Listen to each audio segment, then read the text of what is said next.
Assalamualaikum warahmatullahi wabarakatuh. Perkenalkan, nama saya Cusara Fadila. Saya dari Unit 2 HES. Saya akan mempresentasikan karangan buku dari Abdul Aziz bin Abdullah bin Baz, yaitu judul besar bukunya ialah Menjaga Tauhid.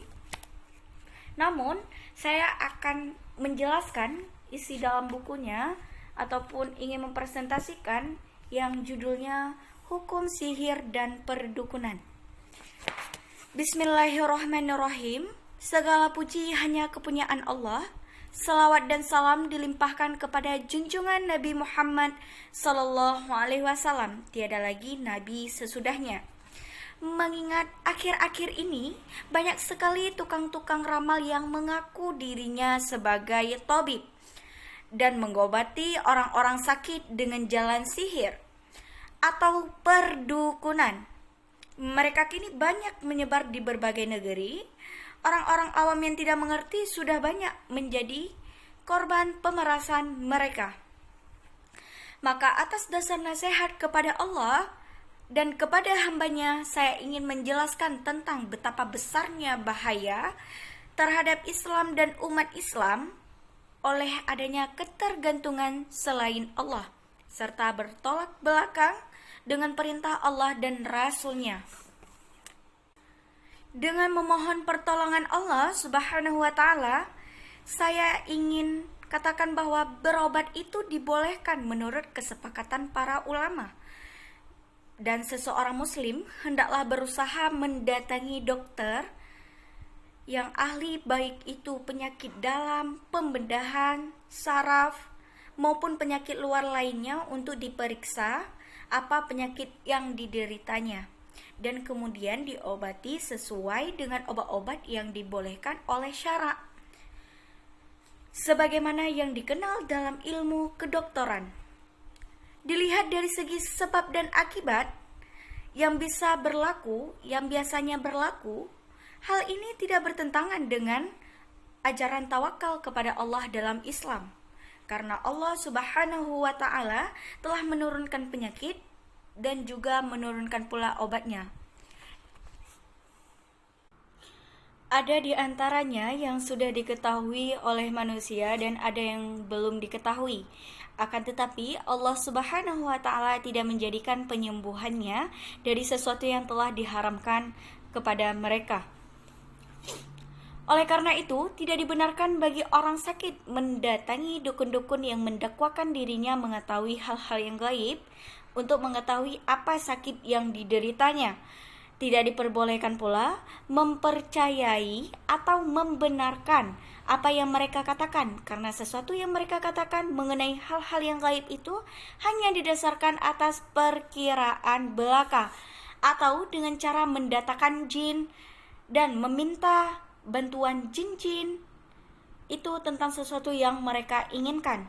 Dengan cara demikian, dukun-dukun tersebut telah melakukan perkara-perkara kufur dan penyesatan. Rasulullah Shallallahu Alaihi Wasallam bersabda dan menjelaskan dalam berbagai hadisnya sebagai berikut. Rawa Muslim fi sahihi anna Nabiyya Shallallahu Alaihi Wasallam qala man ata arafa qasa'alahu syai'in lam taqabbal lahu salatun arba'ina yauman, yang artinya Muslim meriwayatkan dalam hadis sahihnya bahwasanya Rasulullah Shallallahu alaihi wasallam bersabda, barang siapa mendatangi Araf, tukang tenung. Araf itu merupakan orang yang mengaku bahwa dirinya mengetahui kejadian yang telah lewat dan bisa menunjukkan barang yang telah dicurinya dan tempat kehilangan suatu barang, dan menanyakan sesuatu kepadanya, maka tidak akan diterima sholatnya selama 40 hari. Itu merupakan hadis Rasulullah Shallallahu Alaihi Wasallam. Kemudian ada juga hadis yang diriwayatkan oleh Abu Dawud yang artinya dari Abi Hurairah radhiyallahu an, dari Nabi Muhammad sallallahu alaihi wasallam, beliau bersabda, barang siapa yang mendatangi kahin, yaitu dukun, dan membenarkan apa yang ia katakan, sungguh ia telah kafir terhadap apa yang diturunkan kepada Muhammad sallallahu alaihi wasallam. Ini merupakan hadis yang diriwayatkan oleh Abu Daud. Kemudian juga ada dikeluarkan oleh 4 ahli sunnah dan disahihkan oleh Hakim dari Nabi sallallahu alaihi wasallam dengan lafaz, barang siapa yang mendatangi araf atau kahin dan membenarkan apa yang ia katakan, sungguh ia telah kafir terhadap apa yang diturunkan kepada Nabi Muhammad sallallahu alaihi wasallam. Kemudian juga ada hadis riwayat Al-Bazzar dengan sanad jayyid, yang artinya dari Imran bin Husain radhiyallahu an, ia berkata, Rasulullah sallallahu alaihi wasallam bersabda, bukan dari golongan kami orang yang menentukan nasib sial dan untung berdasarkan tanda-tanda benda, burung dan lainnya, yang bertanya dan yang menyampaikannya, atau yang bertanya kepada dukun dan yang mendukuninya, atau yang menyihir dan yang meminta sihir untuknya.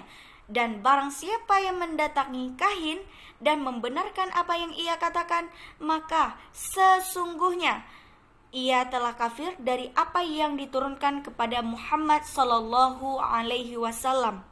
Dari hadis-hadis yang mulia ini menunjukkan larangan mendatangi araf, kahin, dan sebangsanya. Larangan bertanya kepada mereka tentang hal-hal yang gaib, larangan mempercayai atau membenarkan apa yang mereka katakan, dan ancaman bagi mereka yang melakukannya. Oleh karena itu, kepada para penguasa dan mereka yang mempunyai pengaruh di negerinya masing-masing, wajib mencegah segala bentuk praktek tukang ramal, dukun, dan sebangsanya, dan melarang orang-orang mendatangi mereka.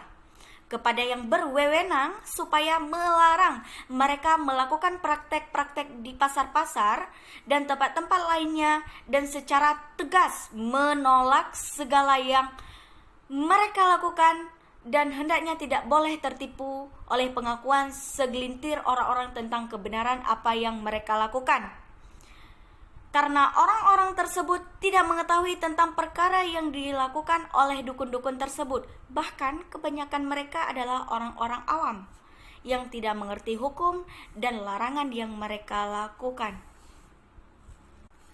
Jadi, seorang muslim tidak boleh tunduk dan mempercayai terhadap dugaan dan sangkaan bahwa cara seperti itu yang dilakukan sebagai sesuatu cara pengobatan. Semisal tulisan-tulisan azimat yang mereka buat, atau menuangkan cairan timah dan lain cerita bohong yang mereka lakukan. Maka kita sebagai seorang muslim tidak boleh mengikuti dan mempercayainya. Nah, di dalam buku Menjaga Tauhid ini, karangan Abdul Aziz ini, terdapat tata cara menangkal dan menanggulangi sihir. Allah telah mensyariatkan kepada hambanya supaya mereka menjauhkan diri dari kejahatan sihir sebelum terjadi pada diri mereka. Dan Allah menjelaskan pula tentang bagaimana cara pengobatannya bila ia terjadi pada diri mereka. Ini merupakan rahmat dan kasih sayang Allah, kebaikan dan kesempurnaan nikmatnya kepada hambanya. Berikut ini beberapa penjelasan tentang usaha menjaga diri dari bahaya sihir sebelum terjadi. Begitu pula usaha dan cara pengobatannya bila terkena sihir, yakni cara-cara yang dibolehkan menurut hukum syara. Yang pertama, tindakan preventif. Tindakan ini merupakan usaha menjauhkan diri dari bahaya sihir sebelum terjadi. Cara yang paling penting dan bermanfaat ialah penjagaan doa dan ta'awuz sesuai dengan tuntunan Rasulullah sallallahu alaihi wasallam.